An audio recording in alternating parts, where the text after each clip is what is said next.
नमस्कार दोस्तों। भारत के 50 करोड़ से ज़्यादा असंगठित मजदूरों की जिंदगी बदलने की दिशा में नीति आयोग ने एक बड़ा कदम उठाया है।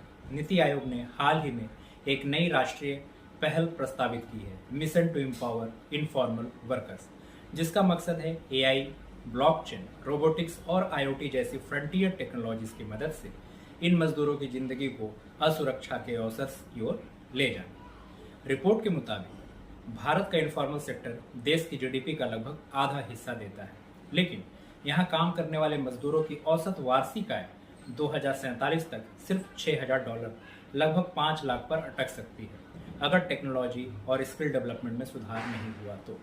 इसलिए मिशन का फोकस है डिजिटल श्रम सेतु जैसी प्लेटफॉर्म से इन वर्कर्स को एकजुट करना, ट्रेनिंग, सर्टिफिकेशन और जॉब अपॉर्चुनिटीज को एआई ड्रिवन इकोसिस्टम से जोड़ना और इंडिया स्टैक जैसी ओपन सोर्स डिजिटल लेयर्स के जरिए उनकी पहचान, टैक्स और कंप्लायंस को सिंप्लीफाई करना। रिपोर्ट में यह भी कहा गया है कि एआई और ऑटोमेशन को सिर्फ व्हाइट कॉलर जॉब्स तक सीमित नहीं रखना चाहिए, बल्कि कंस्ट्रक्शन, लॉजिस्टिक्स, रिटेल और मैन्युफैक्चरिंग जैसे सेक्टर्स में डिजिटल स्किल्स और सोशल प्रोटेक्शन को बढ़ावा देना जरूरी है।